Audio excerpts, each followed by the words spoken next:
अस्सलाम वालेकुम ख़वातीन और हज़रात, हम न्यूज़ के पॉडकास्ट की एक और एपिसोड के साथ मैं फ़हद मलिक आपकी खिदमत में हाज़िर हूँ। हमने कुछ पॉलिटिकल गेस्ट्स के साथ पॉडकास्ट किया तो हमें बहुत सारी सजेशंस आई कि आप गवर्नमेंट के इदारों को जो लोग रिप्रेजेंट कर रहे हैं उनके साथ भी पॉडकास्ट करें। और जो पहली हमारे पास फरमाइश आई वो एक्साइज़ के डिपार्टमेंट के बारे में आई कि इस्लामाबाद का एक्साइज़ किस तरह से काम करता है और क्या क्या फ़ैसिलिटीज़ हैं जो लोगों के लिए बनाई गई हैं लेकिन लोगों को उनके बारे में इल्म नहीं है। हमारे साथ मौजूद हैं डायरेक्टर एक्साइज़ बिलाल आज़म साहब। Sir, thank you so much for taking out time. सबसे पहले तो मुझे ये बताइए कि जब हम बात करते हैं एक्साइज एंड टैक्सेशन डिपार्टमेंट, तो ये एक्साइज से तो गाड़ियों की समझ आती है, तो टैक्सेशन और मतलब आपका डिपार्टमेंट करता क्या है? थैंक यू वेरी मच, आपने मौका दिया और आपके थ्रू ये हम पब्लिक में अवेयरनेस ला सके कि हम क्या काम कर रहे हैं और हम उनको किस तरह फैसिलिटेट कर रहे हैं। तो जी बिल्कुल, एक्साइज का एक तो जिस तरह आपने बताया कि मैक्सिमम लोग यही जानते हैं कि हम गाड़ियों की रजिस्ट्रेशन और जितनी भी हमारी पोस्ट रजिस्ट्रेशन एक्टिविटीज़ है जिसमें ट्रांसफ़र और गाड़ियों से रिलेटेड जितनी भी ट्रांजैक्शंस है तो वो हम कर रहे हैं। उसके अलावा एक्साइज एंड टैक्सेशन का रोल बहुत वास्ट है उस लिहाज से कि हम इस्लामाबाद में जितनी भी बिजनेसेस हैं, बिजनेस कम्युनिटी हैं, उनसे हम प्रोफेशनल टैक्स जो है वो लेते हैं। उसके अलावा जो है इस्लामाबाद की जितनी भी होटल्स हैं उनसे हम बेड टैक्स लेते हैं और property dealers, motor vehicle dealers, इनकी रजिस्ट्रेशन का काम जो है वो हम करते हैं। इनके अलावा जो है टोबैको वेंडर एक्ट है हमारा, जिसके तहत जो है जितने भी टोबैको वेंडर्स हैं उनकी रजिस्ट्रेशन का काम करते हैं। तो ये सारी जो है एक्साइज की डोमेन है जिसमें हम यहाँ पे इस्लामाबाद में काम कर रहे हैं। टोबैको वेंडर्स की जब आपने बात की, मैं बाकी चीज़ों पे भी आता हूँ क्योंकि ये this was something new for me. मतलब एक बंदा जो सिगरेट बेच रहा है, उसकी दुकान है, वो दुकान भी आप रजिस्टर करते हैं? और अगर उसने रजिस्टर ना की हुई हो तो फिर उसका? एक्चुअली इसको रजिस्टर हम क्यों करते हैं? हम्म, रजिस्टर हम इसलिए करते हैं कि वंस कोई भी वेंडर जब उसको रजिस्टर करता है, it means that he will follow the SOP. Hmm, और वो एसओपी ये है कि वो nearby school college premises के करीब उनके वो दुकान या जो भी उनका वो हम्म, सेटअप है वो नहीं होना चाहिए। हम्म, अंडर 18 को वो सेल नहीं करेगा। हम्म, इसके अलावा जो है वो कोई भी मतलब स्मगल्ड सिगरेट्स और इस तरह की वो इम्पोर्टेड स्टफ़ जो है वो हम्म, नहीं बेचेगा। तो मतलब हमारा काम ये होता है कि उसको फिर इंश्योर कराना कि वो फिर एज़ पर एसओपी जो है वो अपना बिज़नेस कर रहा है या नहीं कर रहा। हम्म, हम at the time of registration जो है उनसे एक एफिडेविट लेते हैं हम्म।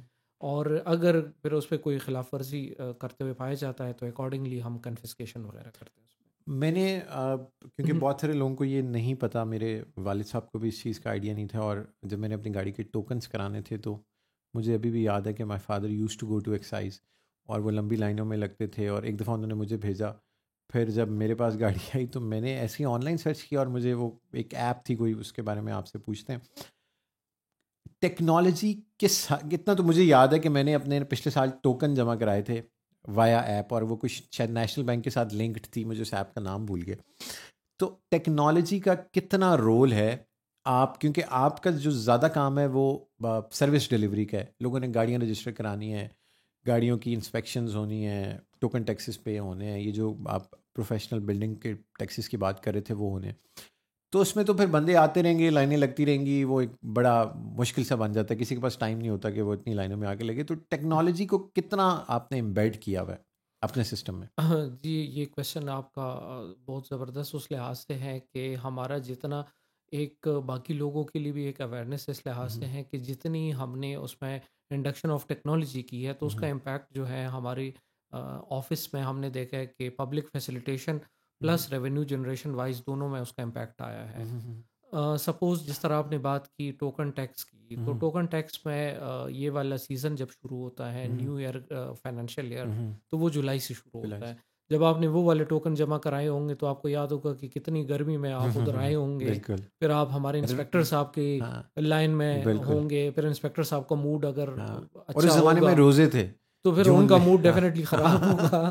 फिर उसके बाद वो आपको रेफ़र कराते किसी बैंक की तरफ हम्म, कि आप हम्म, बैंक की लाइन में हम्म, लग के तो वो ये टोकन टैक्स वो हम्म, बैंक में फ़ीस जमा कराएँ। हम्म, फिर उसके बाद वही इंस्पेक्टर साहब की लाइन में आप दोबारा आ जाए और हम्म, वो आपको दोबारा उधर से फिर वो एक साइन स्टैम्प करके दे दें। हम्म, सबसे पहले तो साइन स्टैम्प वाला कंसेप्ट ही हमने ख़त्म कर दिया। हम्म, ठीक है, वो एक-एक बुक को रिकंसाइल कौन करे कि हम्म, ये टैक्स जमा हुआ है या नहीं हुआ। हम्म, हमने एक तो स्मार्ट कार्ड इंट्रोड्यूस कर दिया।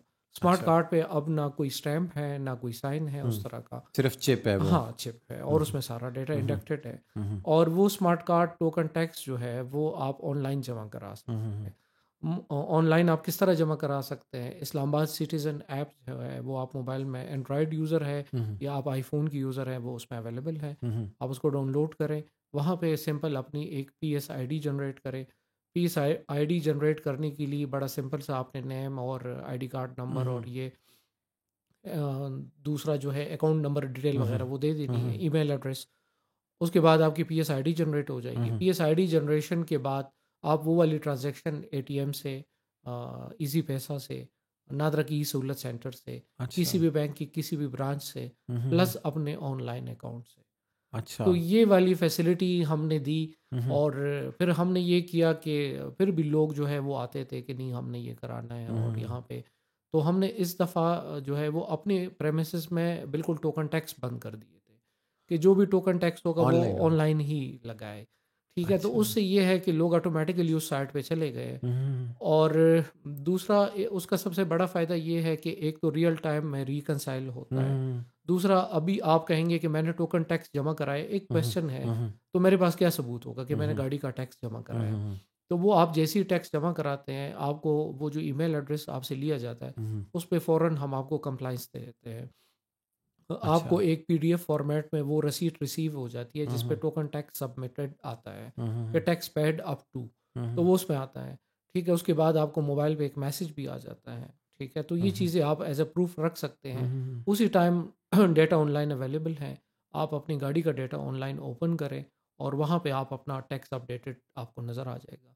तो हमारे लिए भी इजी हो गया, लोगों के लिए हाँ, ये इस तरह इजी हो गया कि वो अपने ही बेडरूम में बैठ के अपने हम्म, मोबाइल से ट्रांजैक्शन कर सकते हैं। हम्म, और एक आम तासुर यही है कि हमारे लोग टैक्स नहीं देते। हाँ, तो मैं ये कहता हूँ ये गलत बात है कि हाँ, जब हम इदारे जो है गवर्नमेंट के, हम्म, वो अगर पब्लिक को फैसिलिटेट करे, उनके डोर स्टेप पे करे, तो हमारे हम्म, लोग टैक्स देते हैं। सर। इसका इम्पैक्ट हमें नज़र आया है हम्म, रेवेन्यू जनरेशन में। हम्म, हमने रेवेन्यू जनरेशन में हम 300% इंक्रीज़ लेके आए हैं। ठीक है, अच्छा। और इसमें कोई इजाफी ना कोई मतलब हमने स्टाफ हायर किया है, हम्म, ना कुछ और रिसोर्स इस तरह हमने हम्म, लिए, सिर्फ और सिर्फ रिफॉर्म्स की वजह से हम ये सारी चेंजेस लेके आए हैं। मतलब 300% इंक्रीज इस वजह से आया कि लोगों को वो एज ऑफ मिला, उनको जी। आसानी मिली, और वो अपने घर, मतलब पहले फिर क्या ये होता था कि लोग आते ही नहीं थे कि यार उसमें लंबा प्रोसेस है, कौन लाइनों में लगे, कोई मसरूफ़ होता है, कोई बाहर बैठा हुआ है, कोई कहाँ है, कोई किसी दूसरे शहर में आ नहीं सकता। तो ये इसकी probably you guys must have आपको आइडिया होगा कि इम्पैक्ट किस वजह से आया। तो वो जो पहले इतने ज़्यादा लोग नहीं आते थे, वो सिर्फ इस ई सहूलत की वजह से they started paying their tax. और मतलब किस पिछले एक साल के अगर आप हमें थोड़े से रेवेन्यूज़ के बारे में बताएं जो गवर्नमेंट को सिर्फ एक डिपार्टमेंट ने दिए, अगर वो थोड़ा सा टेक फ्रेंडली बन गया तो।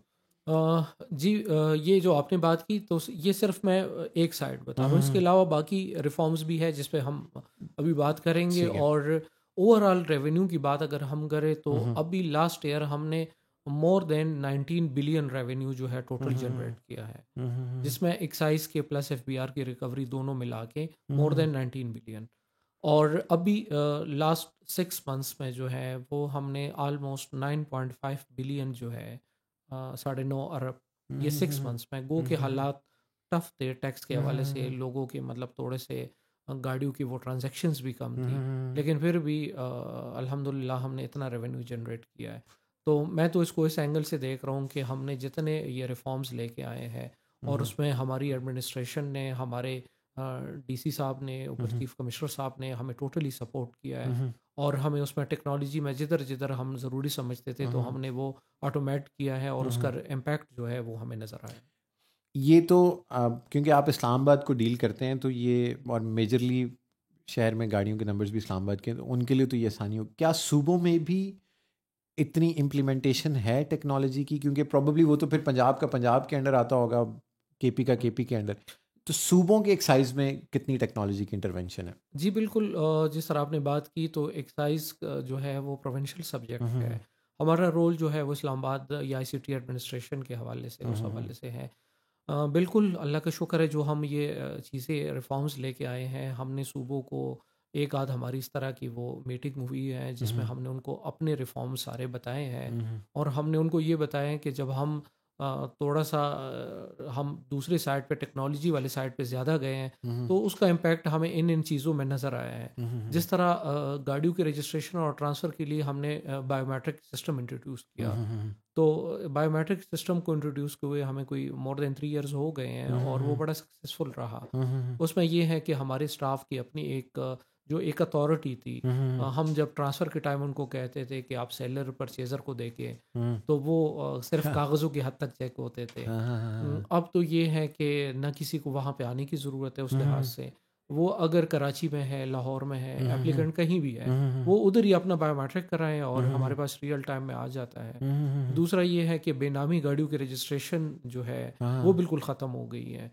पहले तो ये भी नहीं पता होता था कि ये जिसके नाम गाड़ी हो रही है वो खुद प्रेजेंट हुआ है या नहीं हुआ। हम्म, अक्सर ऐसे केसेस भी हमने देखे कि बंदी की डेथ हुई है फिर भी गाड़ियाँ गाड़ी होती ट्रांसफर हो रही। रजिस्टर होती थी या अच्छा, ट्रांसफ़र अच्छा, होती अच्छा। थी। तो मतलब ये है कि एक अथॉरिटी थी। हम्म, तो वो जब हमने बायोमेट्रिक पे कर दिया तो हम्म, बायोमेट्रिक में उसमें ह्यूमन इंटरेक्शन ऑलमोस्ट ख़त्म हो गया। हम्म, उसका इम्पैक्ट हमने इस हवाले से देखा कि हमारे इस तरह के केसेस जो काफ़ी लिटिगेशन में होते थे हम्म, वो ऑलमोस्ट ख़त्म हो गए हैं। हम्म, और बाकी जो है वो हमने बायोमेट्रिक में 2 मंथ्स का टाइम पीरियड रखा। हम्म, पहले लोग 10-10 सालों तक गाड़ियाँ ट्रांसफ़र नहीं कराते थे। अब हम्म, वही गाड़ी वो 2 महीने के अंदर ट्रांसफ़र कराने के लिए पाबंद है कि वो हम्म, गाड़ी ट्रांसफ़र कराएगा। हम्म, तो वो पर डे हमारे पास जो 100-150 गाड़ियाँ पर डे ट्रांसफ़र होती थी, अब 1000 से 1500 की रेंज में पर डे ट्रांसफ़र होती पर है। डे। तो वो रेवेन्यू बार-बार गाड़ियाँ ट्रांसफ़र हो रही है, हम्म, बार-बार ओनर अपडेट हो रहा है। हम्म, लाइन फोर्सिंग एजेंसीज़ के लिए ईज़ी है कि वो लास्ट मालिक तक पहुँचे। ई हम्म, सहूलत ये जो आजकल ये ई नाकाज़ ना, और ये सेफ सिटी वाले कैमराज़ हैं, हम्म, ई चालान्स जो हो रहे हाँ, हैं, मेरे वो 3 लास्ट हो चुके। ओनर के, हाँ, हाँ, जो हाँ, करंट ओनर है उसी के हाँ, घर हाँ, जा हाँ, रहे हाँ, हैं। हाँ, हाँ, तो ये हाँ, सारा कुछ इस वजह से मुमकिन हुआ कि मतलब लोग अक्सर आप देखते हैं कि प्रॉपर्टी लेके तो फ़ौरन ट्रांसफ़र करा हम्म, दें। गाड़ी लेके वो रखते थे पता हम्म, नहीं कितने साल। तो अब हमने उस पे सख्ती की है। हाँ, हाँ, तो एक तो गाड़ी अपडेट भी हो रही है, हम्म, टोकन ये इसके हम्म, रेवेन्यू जनरेशन का सोर्स भी बन रही है हम्म। और उसमें मसले मसाइल भी ख़त्म हो रहे हैं। सर, बड़ी आपने एलेबोरेटली चीज़ें एक्सप्लेन की। बहुत सारे लोग, जैसे मेरी एक दोस्त ने गाड़ी ली तो उसको ये नहीं पता था कि गाड़ी रजिस्टर कैसे कराते हैं, फिर उसने मुझे जलील किया तो फिर मुझे जाके एक्सरसाइज में करानी पड़ी। और प्रोसेस एक्सप्लेन कर दें कि एक बंदा जिसने नई गाड़ी ली है वो उसको किस तरह से रजिस्टर करा सकता है और उसके लिए क्या क्या आसानी है आपके लिए, आप लोगों ने दी हुई है। और दूसरा साथ ही ट्रांसफ़र के बारे में भी थोड़ा सा गाइड कर दें कि अगर मैंने एक गाड़ी ली है तो मुझे उसमें क्या क्या, बेशक इसको 2 हिस्सों में कर लें कि जब मैंने किसी से गाड़ी ली है तो मुझे क्या क्या चीज़ें देखनी है और फिर उसके ट्रांसफ़र का क्या प्रोसेस है, और एक ब्रांड न्यू गाड़ी की रजिस्ट्रेशन कितना बड़ा मुअम्मा है। जी, दोनों को साथ ही लेके हम्म, जाते हैं क्योंकि सबसे पहले तो हम शुरू इससे करते हैं हम्म, कि अगर आप इस्लामाबाद के रिहायशी हैं हम्म, और आप गाड़ी रजिस्टर या ट्रांसफ़र कर रहे हैं, हम्म, तो आपने और कुछ भी नहीं करना, आपने हमारे कॉल सेंटर पे कॉल करनी है। अच्छा, सबसे पहले ठीक है। ये भी हमारे रिफ़ॉर्म में एक बहुत बड़ा जो है, हम्म, स्पेशली ये वाला हमारा कोविड के दिनों में हम्म, जब सिचुएशन ऐसी थी कि हम अवॉइड कर रहे थे पब्लिक गैदरिंग्स, तो उसमें बड़ा इफ़ेक्टिव रहा। हम्म, तो वो ये है कि आप घर बैठे गाड़ी रजिस्टर और ट्रांसफ़र कर सकते हैं। हम्म, ये जिन लोगों को नहीं पता तो आपकी तवज्जो से ये पैगाम पहुँचे कि घर बैठे आप गाड़ी रजिस्टर करें इस्लामाबाद में और ट्रांसफ़र भी कराएँ। वो ये है कि कॉल सेंटर पे आप हमारे कॉल करें हम्म, और वेरी नेक्स्ट डे हमारी टीम जो है वो घर आके गाड़ी के रजिस्ट्रेशन और ट्रांसफ़र का प्रोसेस घर ही में ही हो जाएगा सारा। अच्छा। अब उसके लिए रिक्वायरमेंट्स क्या हैं? रिक्वायरमेंट्स ये हैं कि आपके पास गाड़ी मौजूद होनी चाहिए, हम्म, क्योंकि गाड़ी की फ़िज़िकल एग्ज़ामिनेशन जो है वो हम इंश्योर कराते हैं मोबाइल ऐप से। ठीक है। इधर फिर वही बात कि हमने गाड़ियों की फ़िज़िकल चेकिंग मस्ट की हम्म, और जब मस्ट की तो उसका इम्पैक्ट हमने ये देखा कि हमने तकरीबन 350 से ज़्यादा स्टोलन गाड़ियाँ रिकवर की। अच्छा। हाँ, जो डिफरेंट ट्रांज़ैक्शंस के लिए हमारे पास आई थी और हमने वो हम्म, गाड़ियाँ कन्फिस्केट की और फिर जब हमने उसकी फॉरेंसिक लैब कराई तो हमने देखा कि ये गाड़ियाँ तो कट एंड वेल्ड या टेम्पर्ड है। हम्म, और फिर हमने अकॉर्डिंगली इंटीग्रेशन की वजह से देखा कि कौन सी पुलिस स्टेशन से चोरी की है। हम्म, तो वो हमने उधर इतला दी और जो इन शॉर्ट ये कि जो भी जेन्युइन मालिक था उनको वो गाड़ी जो है हमने हैंड ओवर कर दी। तो अच्छा। ये तकरीबन साल 1.5 साल के टाइम में जब हमने गाड़ियों की ये इसमें गाड़ी की चेकिंग मस्ट की है, तो उससे ये रिज़ल्ट हमें नज़र आया। अच्छा, अब बात आते हैं उसी पे आते हैं घर बैठे गाड़ी रजिस्ट्रेशन और ट्रांसफ़र के लिए। उसके लिए गाड़ी वहाँ पे मौजूद होनी चाहिए, जिसके नाम हो रही है वो बंदा मौजूद होना चाहिए, क्योंकि उनका बायोमेट्रिक किया जाता है। ठीक है, और इस्लामाबाद का एड्रेस तो डेफिनेटली उनका है। बाकी फीसेस की कैलकुलेशन वगैरह जैसी वो कॉल सेंटर पे कॉल करते हैं, तो वो वहाँ पे उनको बताया जाता है कि आपकी फ़ीस इतनी है। तो वो उतनी अमाउंट वो चेक करे कि अकाउंट में है या उनके पास कैश है। तो वो वहाँ पे कैश की सूरत में भी वो पे कर सकते हैं और ऑनलाइन ट्रांजैक्शन भी कर सकते हैं। तो ये प्रोसीजर है। अब बाकी हमारी गाड़ी जो है तो वो वेल इक्विप्ड है। मतलब वेल इक्विप्ड मींस कि उसमें सारे devices, scanner, printer, biometric devices, सब कुछ अवेलेबल है। अब यही वाला सेम प्रोसीजर जो है तो वो मैं उसमें बाद में आता हूँ एक्साइज ऑफिस में, क्योंकि सबसे पहले मेरा पैगाम ये है कि कोई हमारे दफ्तर ना आए। क्यों आ रहे हैं? हम घर बैठे उनको फैसिलिटेट करें, तो वो हमारे पास क्यों आ रहा है? दूसरी बात ये है कि यही वाला काम गाड़ी के रजिस्ट्रेशन और ट्रांसफ़र का इवनिंग में इस्लामाबाद के पार्कों में कोई भी एप्लीकेंट कर सकता है। हमने इस्लामाबाद के पार्क्स में इवनिंग को असर के टाइम हम शुरू करते हैं। कोई भी बंदा जो अपनी फैमिली के साथ, बच्चों के साथ वहाँ पे जॉगिंग के लिए जा रहा है, ठीक है, तो वो वहाँ पे अपनी गाड़ी रजिस्टर भी कर ले, ट्रांसफ़र भी कर ले। ठीक है, तो हम जब अपने ऑफिस से ऑफ करते हैं तो हम पार्कों में अवेलेबल हो जाते हैं। वहाँ पे मतलब इस्लामाबाद के मैं बता भी देता हूँ, F9 पार्क में, कचनार पार्क में, जैस्मीन गार्डन और शालीमार क्रिकेट ग्राउंड और ट्रेल 3, ये हमारे डिफरेंट लोकेशंस हैं जहाँ पे हमारी गाड़ी अवेलेबल होती है। ठीक है, और उसके डेली की लोकेशन हमारे फेसबुक और ट्विटर पे कोई भी एप्लीकेंट देख सकता है। तो वहाँ पे भी ये प्रोसीजर, गाड़ी के रजिस्ट्रेशन ट्रांसफ़र का सेम यही प्रोसीजर है। अब आ जाते हैं कि चले मजबूरन किसी ने आना ही है, दफ्तर ही आना है, दफ्तर ही आना है, मतलब वो बज़िद है कि मैंने आना ही आना है। ठीक है, तो उसके लिए फिर ये है कि हमने ऑनलाइन अपॉइंटमेंट सिस्टम भी दिया कि आने से पहले आप अपना टाइम बुक कराएं। ये भी है। वो ये है कि वो आप एक ऑनलाइन फॉर्म फिल कराएं और उसके बाद आपको सिस्टम बता देता है कि आप फलाने टाइम पे आ सकते हैं। तो आपको फिर अकॉर्डिंगली उसी टाइम में डील किया जाता है। लेकिन चले आप ना घर बैठे, ना आपने पार्क में, ना ऑनलाइन सिस्टम, फिर भी आप कह रहे हैं कि चलो आप, मैंने जाना है वैसी, फिर आप आ गए। उसके लिए ये है कि फिर हमने 2 बड़े हॉल्स बनाए हैं जिसमें 1 विंडो ऑपरेशन है और उसमें क्यूमेटिक सिस्टम लगा हुआ है, सीटिंग अरेंजमेंट है, ट्रांसफ़र के लिए अलग है, न्यू रजिस्ट्रेशन के लिए अलग है। कोई भी एप्लीकेंट वहाँ पे आके वो अपना टोकन ले, टोकन लेके वो आराम से वहाँ पे बैठ जाए और वहाँ पे बैठ के वो अपनी बारी का इंतज़ार करे। और मैं गारंटी से कहता हूँ कि विद इन 10 to 15 मिनट्स उनका काम सारा हो जाएगा। ठीक है, एक गाड़ी की फ़िज़िकल चेकिंग भी है। अब ये इस पे बात हो रही है, तो मेरी रिक्वेस्ट है जनरल पब्लिक से, आपकी तवज्जो से, कि सबसे पहले हमारे इन फैसिलिटीज़ जो हम आपको ऑफ़र कर रहे हैं का फ़ायदा उठाएं। किसी एजेंट, किसी थर्ड पार्टी को अपने डॉक्यूमेंट्स ना दे, खुद ही आए हमारे पास या घर बैठे ना भी आए। मतलब ये तो घर वाला तो सबसे बेस्ट काम हो गया, सबसे बेस्ट है। और ये आप मतलब मैं दफ्तर में भी हूँ तो मैंने बुला लिया और 10-15 मिनट में वो आप रजिस्टर हमें ना करके चले गए। बताएं, आप हमारे कॉल सेंटर पे कॉल करके आप ट्राई करें। हाँ, ठीक है, आप ट्राई करें कि वाकई मैं सही कह रहा हूँ या नहीं। नहीं डेफिनेटली सही कह रहे होंगे आप। तो मतलब अक्सर लोगों को यकीन नहीं नहीं पता। आता। मतलब बाज़ औक़ात ये हमारे इदारे जो हैं, कुछ बदकिस्मती से हम लोगों को इतना ज़लील करते हैं कि जब हम फैसिलिटेट करते हैं तो किसी को यकीन ही नहीं आता कि ये वही इदारा है जो हमें घर बैठे फैसिलिटेट कर रहा है। क्योंकि वो एक्साइज से वैसे ही लोगों को लोग डर जाते हैं, वो टैंड सा इमेज ज़हन में आता है। और तो जब आप उनसे कहते हैं कि घर बैठे गाड़ी रजिस्टर कर रहे हैं, तो वो कह रहे पता नहीं हो भी गई या नहीं हुई। ठीक है, टोकन टैक्स ऑनलाइन जमा कराए, वो कह रहे पता नहीं किधर पैसे गए, फ्रॉड हो गए, फ्रॉड तो नहीं हो रहा। तो मतलब ये सारी चीज़ें हैं जो अवेयरनेस आपके थ्रू हम लेके आएंगे कि ये सारे काम हो रहे हैं। बस ये आप लोगों ने अगर नई गाड़ी लें तो हम कॉल सेंटर का नंबर भी इस वीडियो पे नीचे डाल देंगे। तो आपने ऑनलाइन रजिस्टर या तो अपॉइंटमेंट लेनी है या फिर आपने इनको घर बुलाना है अपने, और फिर आपने हमें फीडबैक भी देना है कि आपका काम कितनी देर में हुआ और कितनी जल्दी हुआ। सर, एक बड़ी मिथ है और क्योंकि मेरी फैमिली में सबसे ज़्यादा फॉलो होती है, तो जब भी गाड़ी लेनी होती है वो कहते हैं इस्लामाबाद नंबर की लेनी है, कराची नहीं लेनी, लाहौर नहीं, पंजाब की नहीं लेनी, KP, पेशावर, वो गाड़ियाँ तो वैसे ही बलूचिस्तान, कोयटा की हमें तो मना है कि लेनी नहीं है। तो ये क्या मिथ है? इस्लामाबाद के नंबर में क्या ऐसा जादू है कि मतलब गाड़ियाँ भी महंगी होती हैं और फिर लोग प्रेफर करते हैं कि हम कराची की तो ले ही ना, और एवरीबडी प्रेफर्स कि वो इस्लामाबाद नंबर की गाड़ी ले। तो इस्लामाबाद में क्या ऐसा है? एक तो कैपिटल है उस लिहाज से। दूसरी बात ये है कि अब मैं कहूँगा तो अपनी मुँह से अपनी तारीफ होगी, लेकिन ये है कि हम चूँकि ऑनलाइन सर्विसेज ये सारी चीज़ें प्रोवाइड कर रहे हैं। अब अगर हमारा कोई एप्लीकेंट कराची, पेशावर, लाहौर कहीं भी है, तो वो ऑनलाइन अपने टोकन जमा करा सकता है। दूसरी बात ये है कि अगर उन्होंने गाड़ी कहीं भी सेल की, तो वो एप्लीकेंट से जो है ऑनलाइन बायोमेट्रिक करवा सकता है। तो मतलब यहाँ पे फैसिलिटेशन दूसरा ये कि बाकी हर जगह फ़ाइलें रिटर्न हो रही है, हम फ़ाइल भी अपने पास रिटर्न कर रहे हैं। तो उस लिहाज से फ़ाइलें सारी स्कैन भी है। शुक्र अल्हम्दुलिल्लाह, ऐसी कोई शिकायत भी नहीं आई कि फ़ाइल मिसिंग है या इस तरह की बात। और सारी फ़ाइलें हमारे पास पड़ी भी है, मेंटेन करना भी मुश्किल हो जाता है।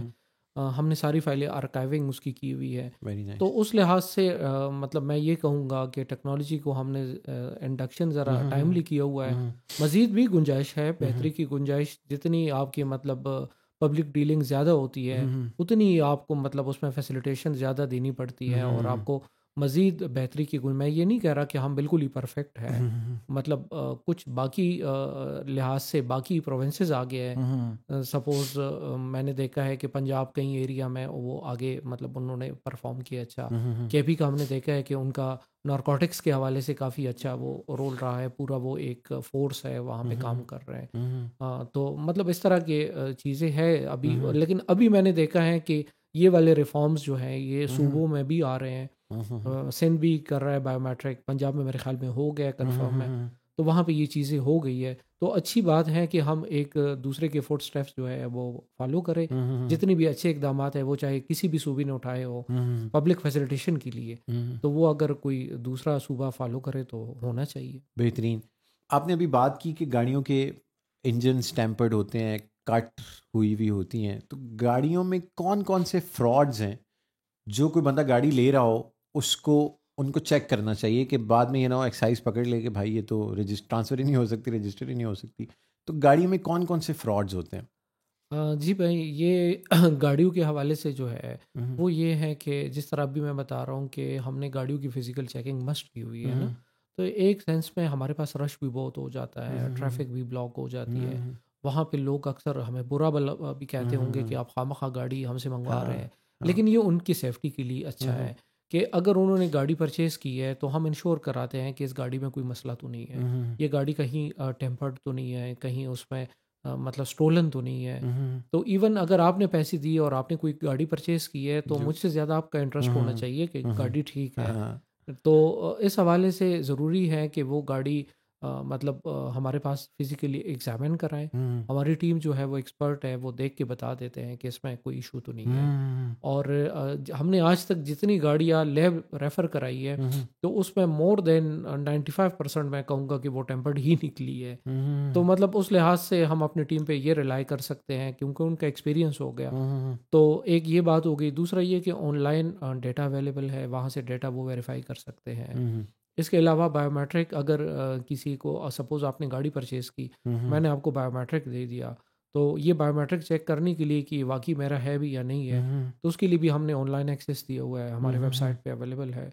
ऑनलाइन आप बायोमेट्रिक को भी चेक कर सकते हैं कि ये जेन्युइन है या नहीं है। अच्छा। तो ये सारी चीज़ें even before coming to excise office आप वेरीफाई कर सकते हैं। जी। ताकि आपका इधर टाइम ना जी। लगे।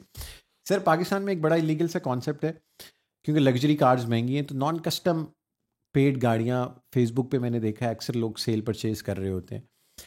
एक तो मुझे ये बताएं कि probably that comes under excise की डोमेन कि उन्होंने नॉन कस्टम गाड़ियाँ पकड़नी है, तो वो एक तो उसमें इरेगुलरिटी क्या है कि एक नॉन कस्टम पेड गाड़ी कस्टम पेड बन सकती है या नहीं बन सकती, एक तो वो प्रोसेस क्या है, और फिर कितना मुश्किल है आप लोगों के लिए एज अ इदारा उन गाड़ियों को ट्रैक डाउन करना?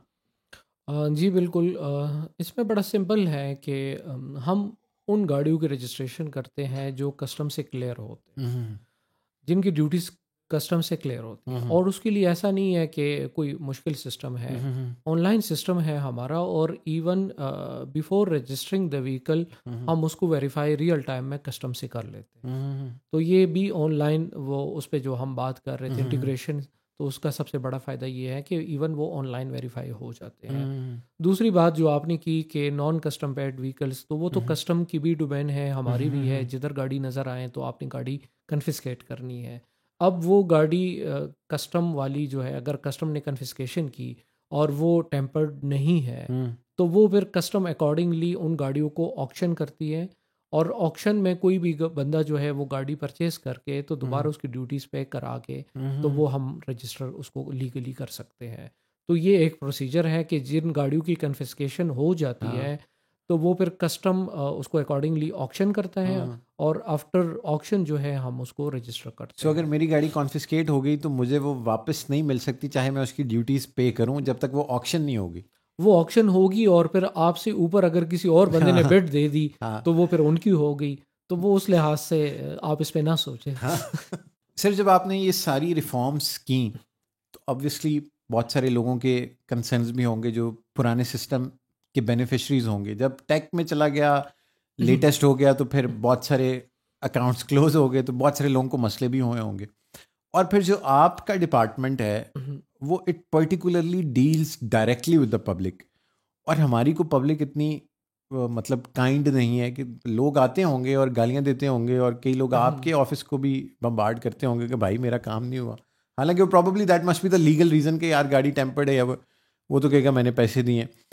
तो पब्लिक डीलिंग को कितना आपके लिए मतलब पब्लिक को डील करना कितना चैलेंजिंग रहा है? अ, इस क्वेश्चन के मैं दो तरह हाँ। से आंसर दूंगा। हम्म। एक तो ये है कि जो हम ये रिफॉर्म्स और ये सारी चीज़ें जो हमने एक्सप्लेन कर दी, वो डेफिनेटली उससे पब्लिक फैसिलिटेट हो रही हम्म। है, ठीक है। और दूसरी बात ये है कि जहाँ तक मैं समझता हूँ कि थोड़ा सा अगर हम इसको दूसरी साइड से देखें, जो हमारे इस्लामिक पॉइंट ऑफ व्यू से भी है, और थोड़ा सा अगर हम उसको स्पिरिचुअल साइड से देखें, मैं अक्सर अपने स्टाफ को ये बात बताता हूँ कि जब आप एक ऐसे रोल में हैं कि आप किसी के साथ कुछ बेहतर कर सकते हैं, आपके हाथ में एक काम है, किसी के साथ कुछ भला कर सकते हैं, तो उसका इम्पैक्ट जो है वो एक इनर सेटिस्फेक्शन में इंसान जो है वो रिसीव करता है। जब आप किसी के साथ कुछ भला करते हैं, उनका कोई काम कर लेते हैं, उस बंदे के चेहरे पे जो खुशी आती है, तो वो आपकी एक अल्टीमेट सेटिस्फेक्शन का ज़रिया बनती है। लेकिन बदकिस्मती से हम इस तरफ नहीं जाते। गो कि जितनी भी हमारे ऑफिसर्स, जितनी भी हमारे जूनियर्स जो लकीली पब्लिक डीलिंग ऑफिसेज में है या जिनसे डायरेक्ट इंटरेक्शन है पब्लिक का, तो वो थोड़ा सा अगर अपनी उस सीट से हट के, उस टाइटल से हट के जिस टाइटल के साथ वो चल रहे हैं, सारी ज़िंदगी चल रहे होते हैं, तो वो फिर जब वो टाइटल नहीं होता तो बंदा थोड़ा सा परेशान भी हो जाता है कि मेरे पास अपना क्या है।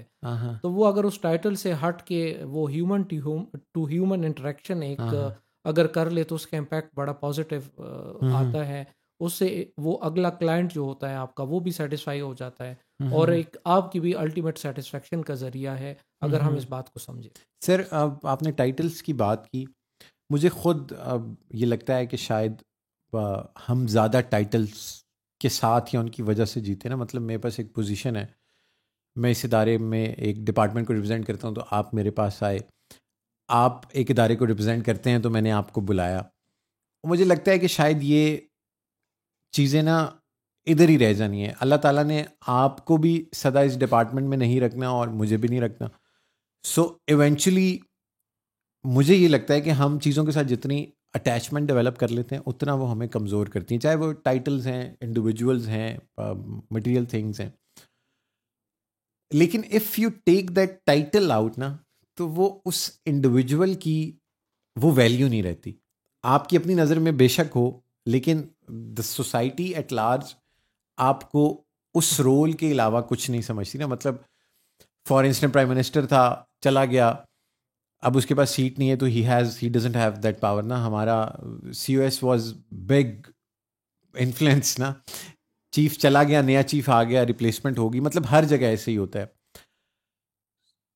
मुझे नहीं लगता, मुझे बहुत मुश्किल लगता है कि आप टाइटल से डिटैच हो जाएं।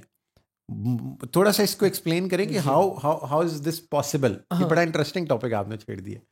इंटरेस्टिंग तो है, लेकिन ये है कि बड़ा सिंपल है। आइडेंटिफिकेशन विद रोल्स हम्म। आप ख़त्म कर दें, हम्म। ठीक है। आप कोई भी जॉब आप कर रहे हैं, आप हम्म। निभा रहे हैं, ठीक है। सपोज़ आपने सबसे पहले मेरा इंट्रोडक्शन किया हम्म। डायरेक्टर एक्साइज, हम्म। ठीक है।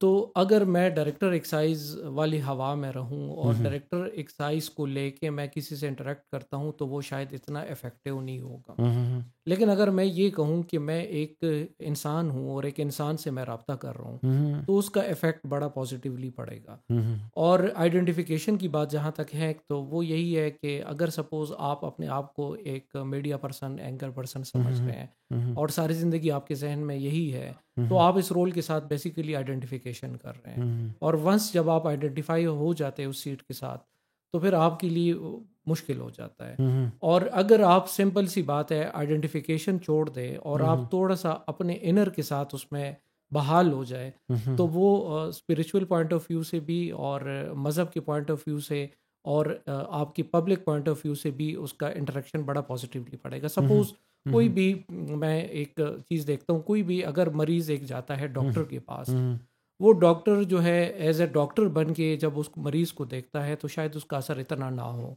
लेकिन जब वो डॉक्टर ये कहे कि डॉक्टर तो मेरा एक रोल है जो मैं निभा रहा हूँ, लेकिन मैं एक इंसान हूँ और एक इंसान को देख रहा हूँ, तो उसमें एक कंपैशन, एक सिंपैथी उस चीज़ में मिक्स हो जाती है जो बहुत ज़्यादा इफेक्टिव हो जाती है। तो यही रोल अगर हम थोड़ा सा मिक्स करें दोनों को तो उसका फ़ायदा ये होगा कि एक तरफ से आइडेंटिफिकेशन थोड़ी सी मिनिमाइज हो जाएगी और दूसरी तरफ से उसकी एक ब्लेसिंग ये हो जाएगी कि वो इफेक्टिव रोल में आ जाएगा। सर ये मतलब कॉन्सेप्ट तो इट्स वेरी एनलाइटिंग और बड़ा ब्यूटीफुल है, लेकिन आपको नहीं लगता कि जब मतलब टाइटल्स और रोल्स डिफाइन नहीं होंगे तो फिर कोई किसी को कुछ नहीं समझेगा? मतलब हमारे 80-90% ताल्लुक सिर्फ इस वजह से होते हैं कि यार मेरे मेरे मेरे अगर कोई दोस्त हैं, सिवाय 3-4 करीबी दोस्तों के, जो मेजॉरिटी मुझे जानती है वो इस वजह से जानती है कि यार ये हमारा फ़लाना काम करा देगा, ये फ़लाना टाइम पे काम आ जाएगा। और जब रिलेशंस बिल्ड होते हैं तो वो इस वजह से बिल्ड होते हैं, मतलब बहुत पेटी चीज़ों पे कि यार इसके साथ बना के रखो, ये फ़लाँ मौके पे काम आएगा, या ये फ़लाने का दोस्त है। मतलब आपके साथ अभी मैंने पॉडकास्ट कर लिया है तो there might be somebody who is thinking कि यार फ़हद बिलाल आज़म को जानता है तो इसके साथ बना के रखो, ये कल को काम आएगा। सो मतलब अगर तो इससे तो मैं भी ये कि कल को अगर मेरे पास डायरेक्टर एक्साइज की सीट नहीं रहेगी तो शायद मेरी और आपकी बात ना हो सके फिर। वो तो मतलब मेरा और आपका ताल्लुक तो, अब मैं उसी तरफ आ रहा हूँ ना कि मतलब we are meeting, trying to meet beyond titles ना। और मतलब क्योंकि मैं आपके साथ डायरेक्ट कनेक्शन में हूँ तो शायद आप मुझे कन्विंस कर लें और आप मुझे बताएं कि मतलब टाइटल्स की कोई गेम नहीं होती। मैं तुम्हारे पास इसलिए आया कि आई न्यू यू पर्सनली, और मैंने आपको इसलिए बुलाया कि I knew you before you were in this role. अगर दुनिया टाइटल्स को हटाना शुरू कर दे तो फिर तो जन्नत बन जाएगी। जन्नत बन जाएगी। और ये टाइटलशिप बेसिकली आपकी ईगोज है। ये ये ईगोज जो आपने है बात की है ना। और ये ईगोज जो है ये वो मी है जिससे हम सारी ज़िंदगी नहीं निकल पाते। मैं मी समझता हूँ अपने आप को, अपने ऊपर एक शेल मेरा चढ़ा हुआ होता है कि मैं यही हूँ, लेकिन वो मैं असल में नहीं होता। और ये चीज़ें हम शुरू, अगर आप इसको बहुत ही डीप जाके देखें तो आप ये देखें कि इवन ये ईगोज़ आपकी शुरू हो जाती है इवन बिफोर यूर बर्थ। अगर आप, लोग कहते हैं बर्थ से एक नाम मिल गया, फैमिली, मैं तो कह रहा हूँ एक बंदा पैदा भी नहीं हुआ तो वो कह रहा है कि ये फलाने का बच्चा पैदा होने जा रहा है, फलाने का, फलाने फैमिली का। या पहले तो से वो तो नाम रख पहले लिए। से एक इतनी हैवी चीज़, एक, और उसको आप ईगो कहे या एक बैगेज कहे, तो वो बैगेज तो आपको बाय बर्थ मिल जाता है। और बदकिस्मती से वही हम अपना आप समझते हैं जो कि हम नहीं होते हैं। हम बेसिकली, जब आप इसको समझे कि ये मैं नहीं हूं तो आप वही है। हाँ, इस बात को आप समझे? बड़ी गहरी बात है। हाँ, जब जो आप मैं ये बात नहीं समझे हूँ, कि ये मैं नहीं नहीं हूँ हूँ। जिसको मैं समझ रहा हूँ, तो फिर इसका मतलब ये है कि आप अपने आप को समझ गए, आप हाँ वही है। हाँ, जिसमें ये अवेयरनेस आ गई कि आप वो नहीं वो है। नहीं हूँ मैं। जी, मैं उस टाइटल या उस इन्फ्लुएंस जिससे से मैं नहीं जा अपने आप को आइडेंटिफाई कर रहा हूँ आइडेंटिफाई वो कर मैं रहा नहीं हूँ, हूँ। वो मैं नहीं हूँ। वो मेरा एक रोल है, हाँ एक कैरेक्टर है जो हाँ मैं हाँ, निभा रहा हूँ। वेरी कोई ट्रू। भी आप किसी ड्रामे में कोई हाँ रोल अदा कर हाँ रहे हैं हाँ तो हाँ। आप वो बन तो नहीं पाते ना। आप बस उस एक प्रोसेस का हिस्सा होते हैं। हाँ जी। और शायद ये जो रोल्स हमारे पास हैं ये भी एक बड़े प्लान का हिस्सा है, और हमें सिर्फ एक सर्टेन टाइम के लिए शायद वो एक्सेस दिया गया है कि हमने ये हो सकता है आपके पास दिन में 10 लोग आते हैं और उनमें से एक ऐसा बंदा है जिसकी वजह से अल्लाह ने आपको वो रोल दिया हुआ है कि तुमने इसका काम करना है। शायद और फिर सिर्फ मतलब हम ना बहुत छोटे लोग हैं और हमारी ईगोज़ बहुत बड़ी हैं। मतलब मैं बड़ी शय हूँ और मेरे इन्फ्लुएंस में ये चीज़ें हैं ईगो और हमेशा मैं वो छोटे कर बंदे की सकती ही हूँ। बड़ी होती है। मैं इसमें हाँ, ये सवाल ये बात करना हाँ। चाहता हूँ कि उसको फिर ख़त्म करने का तरीका क्या है? मुझे मैं आपको पर्सनल उस पे अपनी पहले पर्सनल बताता हूँ, फिर हम आपकी उस पे एडवाइस लेते हैं ना। लेकिन मुझे ये लगता है कि शायद जितनी भी चीज़ें हैं ना, आपके पास पैसा है, इज़्ज़त है, दौलत है, शोहरत है, टाइटल है, रोल है, वो इट्स टेम्परेरी। और वो मुझे रियलाइजेशन पिछले साल कुछ स्पिरिचुअल इनलाइटनमेंट हुई, मुझे अल्लाह के घर जाने का इत्तेफाक हुआ और मेरे साथ हमारा वो दोस्त भी था। तो उसके बाद एक एक स्टेज आई कि मैंने ये रियलाइज़ किया कि यार ये दिस ऑल डजेंट मैटर। और ये क्योंकि पहले मैं चीज़ों को बड़ा ग्रिप करके रखता था and I used to value them, and then suddenly I realise कि यार ये मेरा फ़ोन भी टूट जाए, डेटा भी सारा चला जाए तो मुझे दुख नहीं होगा, या ये पोजीशन ये रोल चला जाए, या मेरी गाड़ी चली जाए, या मतलब कोई और इम्पॉर्टेंट चीज़ है जिसके साथ ऐसी हमने एफिलिएशन डेवलप की हुई। लेकिन वो चीज़ प्रैक्टिस करने में मुझे पूरा साल लग गया। सो वो जो डिटैचमेंट की सेंस थी, या वो जो ईगो को ख़त्म करने का वो था, ईगो, वो इसको आप पहचानेंगे कैसे कि ये से मेरी ईगो है? जो भी आपकी ईगो वाली आइडेंटिटी है, हम्म उसके साथ डेफिनेटली दो चीज़ें मिक्स होगी। हम्म एक आपकी डिज़ायर होगी और एक आपका फेयर होगा, ठीक है? एक आपका खौफ होगा कि ये चीज़ चली ना जाए, और एक मज़ीद गेन करने की डिज़ायर होगी। और इसी पे हम बदकिस्मती से टोटल फ्यूचर जो है वो हमारी डिपेंडेंसी होती है डिज़ायर्स एंड फेयर्स पे। हम्म और उसी को हम लेके बैठते हैं कि हमने फ़लानी फ़लानी चीज़ें ये हमने ऐड ऑन करनी है। हम्म और अगर आप इसको दूसरे एंगल से देखें, तो इसका मतलब ये है कि मैं कंप्लीट नहीं हूँ, मैं सेटिस्फाई नहीं हूँ, तो इसलिए मज़ीद मुझे चाहिए। तो जब आपकी सेटिस्फेक्शन इनर नहीं है, तो आपको मज़ीद डिज़ायर्स हैं। और अगर आपको अल्लाह ने बहुत कुछ दिया हुआ है, तो उसके साथ आपकी फ़ियर्स अटैच हो जाती है कि ये चला ना जाए। चला ना। तो ये बदकिस्मती से ये चीज़ हमें एंग्शियस करती है, ये एंजाइटी का सोर्स बन जाती है कि जितने हमारी फेयर्स और इसके साथ अटैच हो जाती है। और दूसरी बात ये है कि आप इसको पहचानेंगे कैसे कि ये मेरी ईगो की डिज़ायर थी, ये मेरी इनर की रिक्वायरमेंट है। जो चीज़ आपको मिल जाए और उससे आप सेटिस्फाई ना हो, सिंपल सा फार्मूला है कि आपकी ईगो ईगो डिज़ायर, थी, और जिससे आप मुतमईन हो गए बात ही वो ख़त्म आपकी होगी। ना, मतलब आप मुतमईन हो गए तो फिर तो आप में वो मतलब योर कंटेंट, और फिर आप अगली चीज़ की तरफ, मतलब मैंने 2500 सीसी गाड़ी ली, तो फिर मैंने कहा यार अब 3000 लेनी है, अब प्राडो लेनी है। तो वो दैट रेस नेवर एंड्स, जो आपने बात बताई कि आप डिज़ायर में रहते हैं और फिर उसके साथ फियर जुड़ता जाता है। लेकिन अगर जितना हम उस फियर के इन्फ्लुएंस में रहें, मैं कहीं कुछ पढ़ रहा था, तो क्या ऐसा नहीं होता कि कायनात फिर आपको उन्हीं फियर्स में जकड़े रखती है? कहीं मैंने पढ़ा था कि आप if you remain content with what you have, तो फिर आपको कंटेंट करने वाली चीज़ें हैपन होती हैं, और अगर आप खौफ में रहेंगे तो फिर वो खौफ हकीकत बनेगा।